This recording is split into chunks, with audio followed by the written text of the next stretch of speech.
everyone. Welcome back to the Cricket Nerds podcast. I am James. I'm joined by Benji. How you doing, Benji?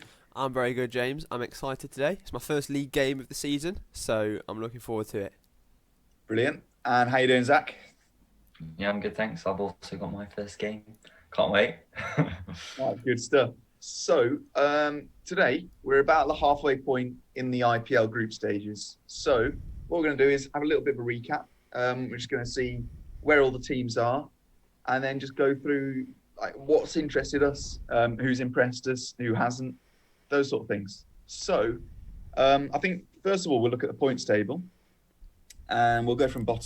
We'll go Bottom? from bottom to top, and just discuss the teams a bit. So, bringing up the rear with just 2 points from 6 games, Sunrisers Hyderabad. And now we didn't see this coming at the start of the season at all. Yeah, we didn't really hit it with our prediction, did we? We thought that Sunrisers would be this dominant force with the bowling attack that they have, but they've been really lackluster. I think in terms of players that weren't doing as what we expected. Bhuvaneshwar Kumar just decided to forget how to bowl compared to how he was when he was against the England side, which is highly frustrating. Nathan Naranjan has unfortunately got injured, so he's out for the remainder of the IPL. And I was also disappointed with how Manesh Pandey got dropped after one bad game, and then showed the selectors actually you shouldn't drop me in the last game that Hyderabad had. I mean, the only player really that's impressed me, and which hasn't really been a surprise, is Rashid Khan. He's been his normal dominant self. His bowling is awesome and fantastic. But yeah, I think the rest of the team, like Johnny Bairstow's had his moments, David Warner's had his moments, Kane Williamson has had his moments too. But realistically, if that top 3-4 aren't in the runs, they're always struggling. So it's the same problem. I actually kind of want to go off on a tangent already, 2 minutes into this podcast, because of something you raised.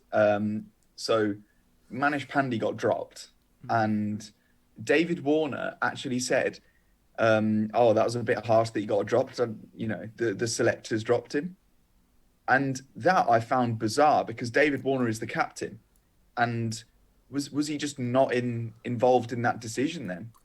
In which case, that would be a big red flag for Sunrisers Hyderabad. Do they not trust the captain, or I wouldn't. I mean, yeah, but also that's going to throw off the team, like the whole team dynamic for me. I think the captain needs to have a big say in who his team is, because at the end of the day, he's the one that's, when they're playing, he's directing his team. So if he hasn't got the players that he wants in there, then what are you doing? I think you saw it in the last game, because you looked at the last game, David Warner, Johnny Bairstow opening. As soon as Johnny Bairstow went out early, it was like, right, I don't trust my middle order. I don't trust the big hitters at the end to deliver. So we're going to have to bat through until the last moments to see his home. And that's probably why they fell about 20 runs short on a really good batting track. It took them a long time before they started up. And the problem is their selectors aren't picking. It's the right combination, I think, because when you look at their team, you look at the strengths they've got, it's the combinations which they need. And they've got too many overseas players almost. Because right now you've got David Warner and Johnny Bairstow at the top, and that's 2 overseas slots taken. And it's almost like the selectors are saying, David Warner's their captain, Johnny Bairstow's in form, we can't drop one of them. And I think that puts you in a difficult situation, because you're not going to drop Rashid Khan either. And so who's that 4th overseas slot? And what they need is that finisher, whether it's Jason Holder, Mohammed Nabi. They need someone like that in that number 5, 6, 7 position, so that the top order have the freedom to play in the way that they should be doing. Yeah, I agree. I mean, what's the thinking on whether we should be seeing Jason Roy or not? He just throws off the balance, doesn't he? It's I don't know why they got Jason Roy I because feel they like replaced him actually, with Mitchell Marsh. yeah, I feel like actually what some Royals are really missing is that number, as you said, 4-5-6. Actually, that's the role that Mitchell Marsh plays. So they had quite a good balance. Like Mitchell Marsh could have come in at number 4-5 and actually been that middle order, where Kane Williamson is playing now, and that would have probably helped him out quite a lot this season. Yeah, I mean they're not in form, are they? And I unless they change something drastic, I don't see that changing anytime soon. So, going from a team that has too many overseas players to a team that now has too few. They've only got 4 overseas left. Rajasthan Royals, they are on 4 points from their 6 games. So, not an amazing start for them. And they have got the worst net run rate of any team so far.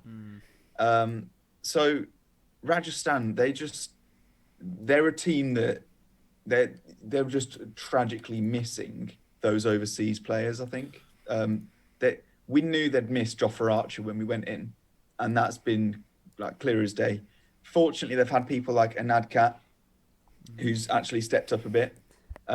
Jack Assyria, who he's just been like a bit of a shining light, but also it would have been so much better for him to be surrounded by some like amazing overseas talent like Jofra Archer. If he Ben could have learned Stokes. from Archer this season, I think he would have come on a lot better. But instead, he's had Chris Morris, who he's been good. He has been good, and he's showed that he's worth the price tag.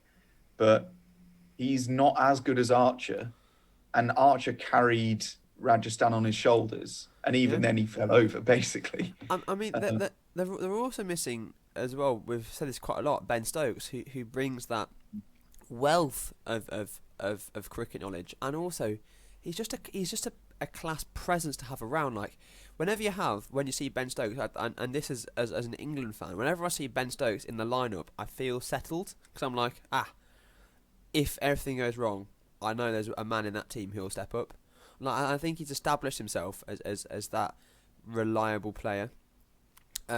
So yeah, he got really unfortunate, only having being able to play like one game this year, because this really could have been a time for Stokes to like cement himself as this all formats all rounder. We know how much he can shine in the Test match. We know how much he can shine in one day. Of late, he's not been firing off too much in T20. Anyway, that's sort of a Ben Stokes tangent. We're talking about Rajasthan, aren't we? In terms of informed players for Rajasthan, I think David Miller, the not all-rounder, the batsman from South Africa, has been great. I think he's been that concrete addition into the lineup. Sanju Samson on his day has been okay, but aside from that, they've really struggled to sort of get in the runs. Like, what do you guys think of Josh Butler's performance so far? I just think Josh Butler, if he fires, then they could be a massive turnaround for them. Because in the past, their issue's been their bowling. Like their batters have been able to fire, and then their bowlers haven't really been able to back them up. And I think there's 2 areas. There's Josh Butler. If he gets on form, he could take apart any bowling attack. I'd say him and AB de Villiers are probably 2 of the most destructive batsmen in that competition in terms of their ability to play against any bowler. But I would say that there are other areas, they're spinners. In previous years, Shreyas Gopal has actually done a pretty good job of going at not many runs per over whilst picking up wickets, whereas this season he hasn't really fired, and the same with Tawati as well. So I think they're missing a spinner, and if they can get an overseas spinner, I think if they get Adil Rashid, that will help them out. But I think they also need Butler to fire, because I think that could be the turning point for them. Yeah, I agree, and I do think those middle orders, that's where they're bleeding a lot of runs, and you can't go on like that. You can't go on, conceding 9 runs and over throughout, sort of from 8 to 14. that's where you need to just clamp down. And yeah, I think if Rajasthan had a Rashid Khan, then they'd be looking a lot more comfortable. But as far as Indian talent, they've got a couple people that are starting to shine through a little bit. But I don't think they've got their Indian batsman apart from Sanju Samson, really. That's Possibly Dubé. Shivam Dubey, yeah. Possibly. No On one's his really day. striking the fear into the hearts of the opposition, though, are No. they? No, not at all. Yeah. All right. Next up, KKR. They've played 7 and they've got 4 points. So they're actually doing even worse as of recording, unless Rajasthan end up losing their next game. So yeah, KKR, they've got a net run rate of -0.494. So not a great run rate, but obviously that'll change throughout. And run rate really is going to be relevant if the table stays the same for Mumbai, Punjab, and KKR, and possibly Rajasthan. So those 4 are going to be looking at their run rate the whole time and thinking, okay, if we're in the lead, we need to polish this game off quickly. KKR, I have to say, have looked abysmal. They limped to a win against Punjab, a really pathetic Punjab, and I haven't been convinced by them at all. I thought at the start of the season they looked like all right. It was like, oh, are they going to prove me wrong a bit here? But yeah, other than sort of some glimmers of hope from Dinesh Karthik, Owen Morgan had an all right game the other day, and Andre Russell is sort of like he's actually hit a 6 now. Other than that, they don't convince me at all. What do you think? I just think their Indian players need to step up because there's a lack of consistency there. I think the overseas spinners the Indian spinners are doing okay. So Chakravarti, for example, but it's the batting. Tripathi, Shubman Gill, and Rana at the top of the order. At least one of them needs to be hitting a 50 every innings, because that's Mumbai's dominance last year was because one of Ishan Kishan, Quinton de Kock, or Suryakumar Yadav were hitting those big scores because they've got the middle order. That we've always said this. They've got the middle order of Morgan, Russell, Shakib Al Hassan if he plays, and it's those top 3 who need to start standing up and saying, "I'm here. I want to be in the Indian team, so I'm going to play well." They need those young players to think, right, it's time for us to actually make a difference in this team. If we look at the game where they were very convincing, which is the first game they played against Sunrisers, like that was a classic example of that top order stepping up and hitting runs, and then that transpired through to the rest of the innings. So Rana scored 80 off 56 or something like that, and Tripathi got a score as well. So that is sort of their formula for success. Their other wins have been. The other win, singular, as James said, was a very, as Harpreet Brar said, was a very unconvincing win against Punjab, who had a collapse. I'm sure we'll talk about that in great detail in a minute. And even when they were chasing down 202 for against Chennai, 220 against Chennai, and they managed to score 202 runs.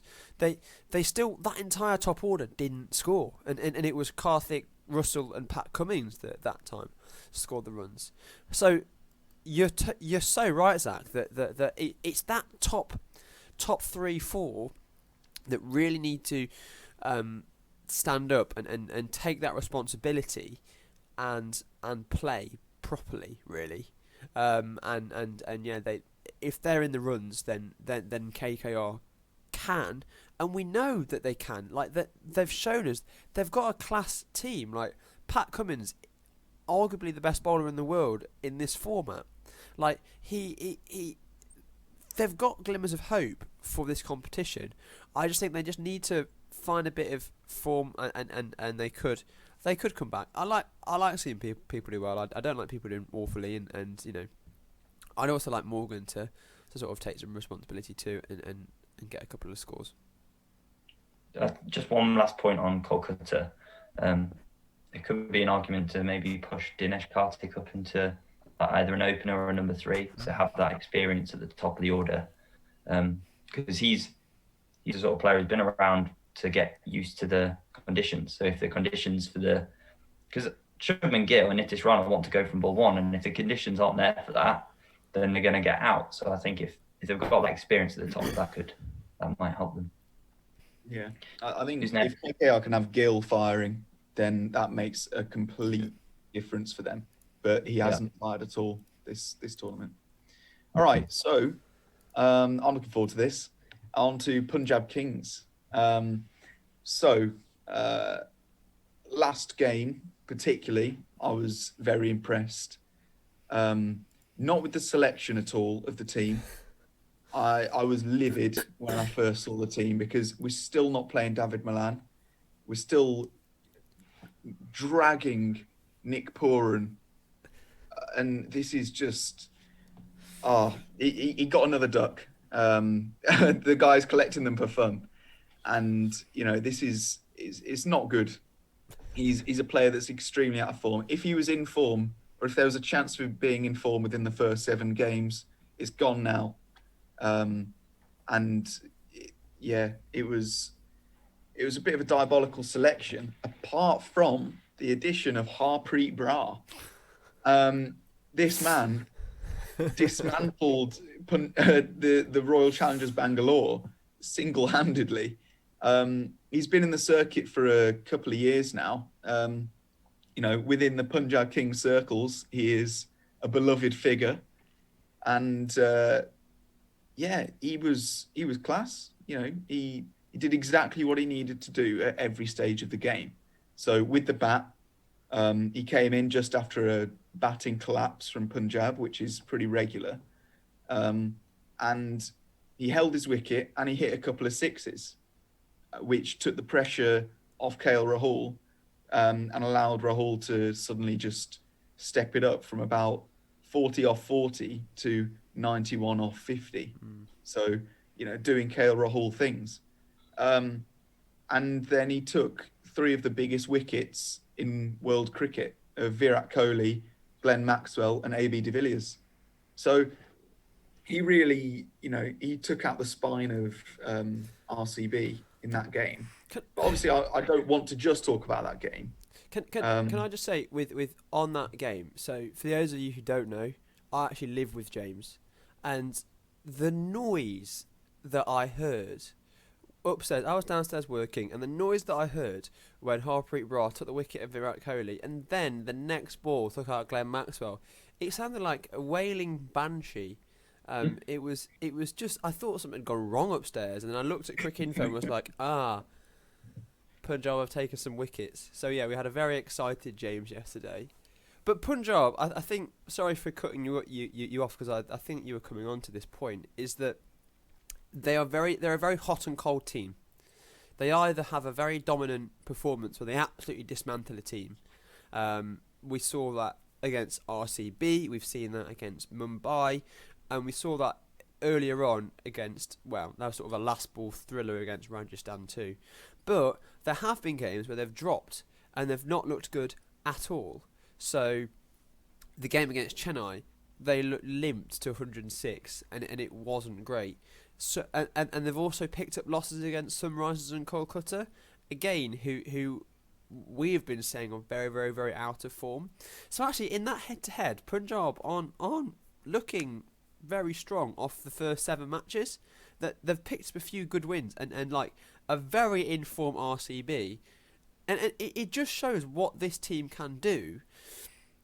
What I find interesting is if we think about the conversation we had about Sunrisers and the selectors picking the teams, if that is in the other teams as well, and the captains aren't getting, that freedom to pick who they want, maybe there's an argument to say that KL Rahul wants to drop Nick Pooran, but there's someone there in the leadership who's like, no, we're giving him a chance, we're giving him a chance, we're giving him a chance. We know what he can do, we need him. But like, I just can't see that in reality. As James said, he needs to give way for a different player. And there is a team where Chris Gale and David Milan can both play. Like, I think that's probably the thing that people are worrying about. Like, they both take up that number 3 spot. But there's ways, like, you can open with Gale, push Agarwal to 4. Like, there are ways that you can get this team to have all the people in that you need and play David Milan. So, like, yeah, it's a confusing time for Punjab. Good things and informed things, as James said. Kerry Hall look really good, and actually their bowling has been quite impressive when they've hit their mark and been on their day. And yeah, sorry Zach, just Harpreet Brar was fantastic yesterday. Yeah, and as I said, dismantled that RCB attack. I just think players who aren't playing look better. So right now, David Milan is looking pretty good because Pooran's not firing. But saying that, I do think that Pooran's got, 20-something runs from the 7 matches so far, or 6 matches. And I just think if all those games where Punjab didn't do so well, if Milan was playing instead of Pooran and maybe scored, even if it was just 20 runs every single game, and just had that consistency throughout the middle order, that could have made their games a lot closer. Do you want some stats? Yeah, go for it. 0 first game, 0 second game, 9 third game, 0 the game after. That's when he got the diamond and got run out without facing a ball. Then didn't bat because they only lost 1 wicket. 19. Wow. So that's a grand total of 28 runs so far. I think that's off 19 deliveries as well. And then another duck. Yeah. So he's not in form, is he? We are beating on Nick Pooran. 19 off 19. We are beating on Nick Pooran. I do feel bad like saying that because we know what he can do. We have seen him in previous IPLs do fantastically. And for West Indies in the West Indies domestic leagues too. But when you've got a player who is so not in form, and this is now halfway through the group stage, bear in mind now, Punjab have played everyone once. So they've only got 7 matches to go in their group stages. Like, something needs to drastically change. They have to win 5 of their next 7 realistically for a shot at playoffs. And like, you know, the next couple of matches are when we're going to start seeing the table really cement themselves. But yeah, so if these bottom 3 teams are going to turn it around, they have to do it now, really. Yeah, I think going forward with Punjab, I just don't see Riley Meredith being the best choice over Jai Richardson. I don't think he adds enough. I think he got quite lucky with his wicket of Devdutt Padikkal. I think it was just more error on Padikkal's part. And I think he gets kept in because KL Rahul likes pace. So on to Mumbai Indians. They've played 6 and they've got 6 points. So they're at a 50% win rate. What do we think of Mumbai? They haven't been that great. They haven't been dominant by any means. Zach, what are your opinions? What's going wrong? Oh, I just think this is the moment when Mumbai say, right, we've messed around for the first 6 games. Now we're gonna show everyone what we're made of. It happens most seasons. I think in the last game we saw Quinton de Kock get back to some form with his 70 odd. I just think as soon as their players hit form, that's it. Like, to say they've not been in form, like we've spoken about their middle order before, and their middle order haven't been firing yet. They've still managed to win 3 games. Their bowling attack is as dangerous as ever. It's just going to take a few good performances from their middle order, and that's it. They're going to turn around. The problem with Mumbai, and I will say this, is they're not playing at the Wankhede Stadium. Everyone's playing at a neutral venue. And Mumbai, their middle order, love that stadium because the ball comes onto the bat really nicely, short boundaries, they can dominate teams. And they don't have that luxury this year. So they're going to have to adapt to different situations. I know they didn't necessarily have it last time in the UAE. However, they did play some games at Sharjah, which was arguably the smallest ground on the planet. Yeah. But, yeah. Yeah, definitely. Go on, you go, James. Yeah, I think their middle order hasn't fired, and that's been the main problem. I think as far as glimmers of hope or Indian talent that has impressed, Rahul Chahar has been a brilliant leg spinner for them. He's quite a quick leg spinner, and he's just looked very consistent. And honestly, I think he's held them in the games. I think without a player like him, they would have really struggled to get 6 points from their 6 games. And yeah, it's just that sort of top 6. You just get one of them firing, and that'll account for like a good half the runs they get. But they're not really firing at all. All they need is 2 of them to do well. Really, looking at the class of those players, and they haven't had that. So yeah, I'm not sure what you think, Benj. I mean, just looking at the games that they haven't won, they've lost against a very informed RCB in that first match, and RCB have continued to impress. Another very informed Delhi, and a Punjab who, as we said, hot and cold, can do wonderful things on their day, and when they're not at the day, they're absolutely trash. Yeah, I agree with what both of you have been saying. I can really see now Mumbai, as Zach said, and as he said, we have seen this in previous seasons now, just being like, right, crunch time, let's get our heads down. I think the game that's coming up against Chennai, is that tomorrow? Today. Day after? Today, yeah. Today. I think today's match against Chennai is really going to be a turning point for either Chennai or Mumbai. The winner of that game is going to, I think, definitely take that dominant spot, looking in a fantastic position for playoffs. Yeah, there's not much else really. Like their bowling attack's been class. It's just, as we said, that middle order. Rohit Sharma's done what he's set out to do, and he's impressed in the sense that he's been that in the 30s, 40s every single game. Maybe be apart from one game possibly. So yeah, it's interesting. I could definitely see Mumbai turning it around now and coming back into their dominant form that we know them for. So should we move on to RCB? Zach, I'll let you take the lead on this one. Yeah, go for it, RCB. Well, I think with Royal Challengers, I think we're seeing that they can fall apart. They're not a completely solid team who are going to dominate every game, because the games they have lost, the opposition has been struggling, put up a decent score, and then we've collapsed in the batting. The games we've lost have been that bad that our net run rate's in negatives, which for a team that's only lost 2 matches and won 4, I think, is quite a big thing, because you'd expect if you won more than you lost, you'd have a positive net run rate. 1-5, so that's showing how drastically, 1-5 lost 2. So that shows how drastically bad our and losses have been. But the Chennai loss was the thing they did. Sorry to say. Yeah, that was annoying. But I think it's just when their key players, but they're not going to fire every game, are they?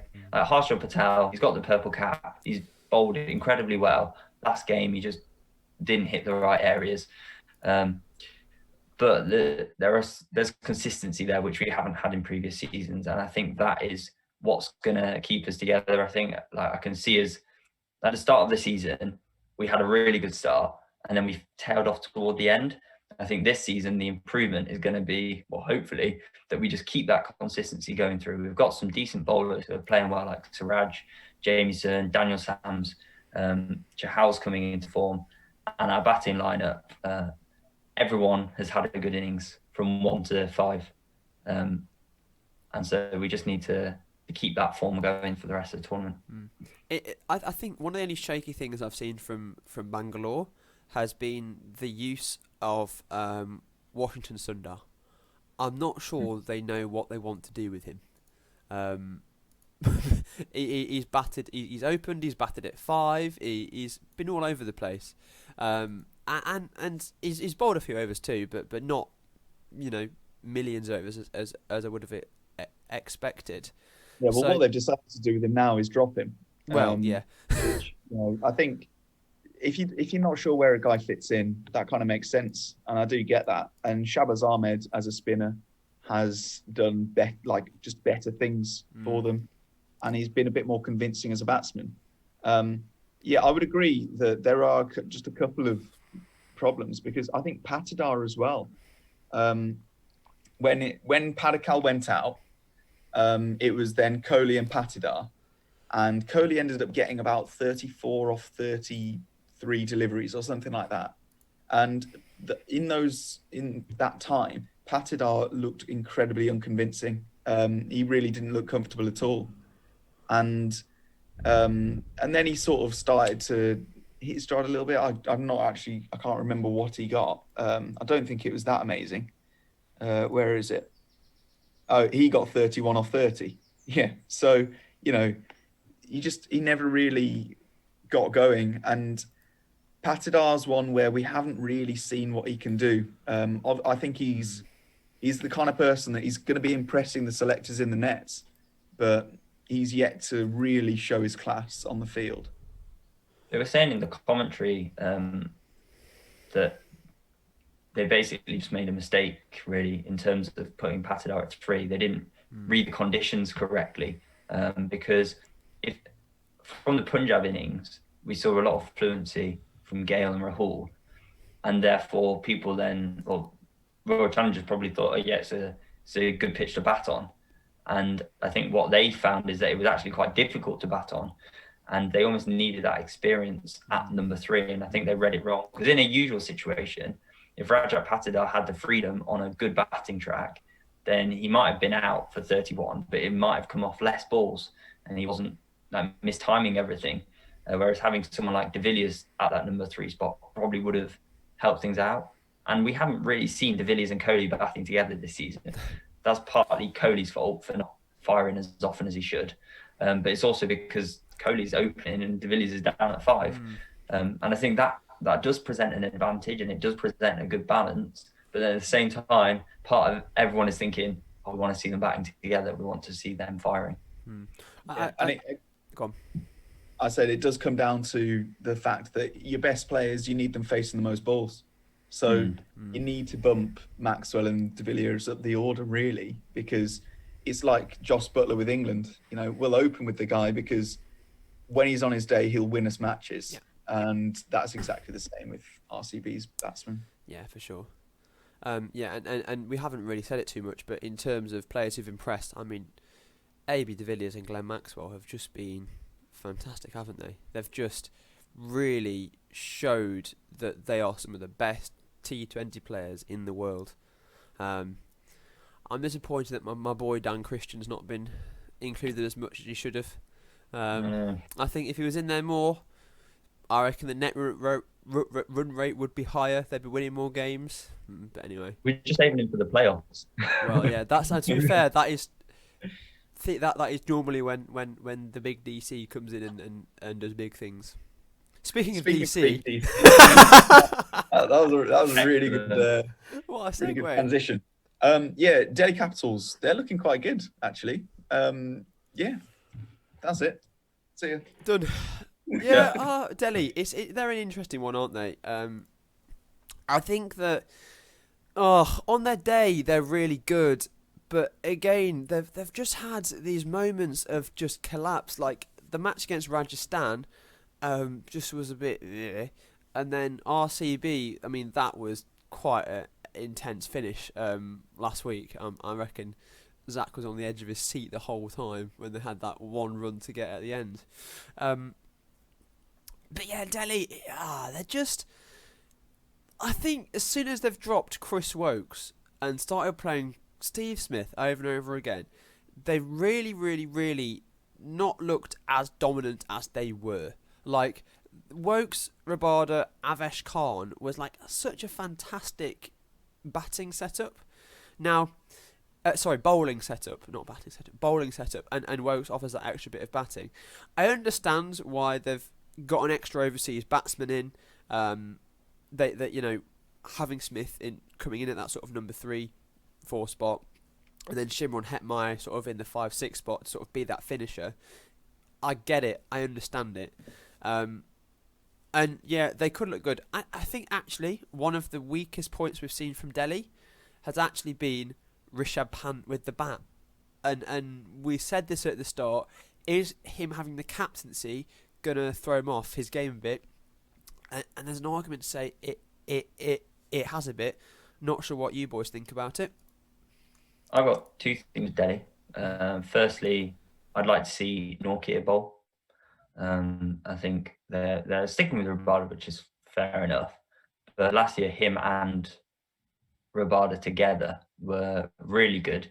And yeah, I don't see the need for Steve Smith. And that brings me to my second point, which is their consistency in their batting almost says, why would you stick with Steve Smith? Like, a few stats is that they've got 3 of the top 5 4 scorers. So Darwin's got the most 4s with 37. Prithvi Shaw's got the second most 4s with 34. And Rishabh Pant's got the 5th most 4s with 24. And yet, if you look at the maximum 6 hitters, they've only got 1 feature at number 10.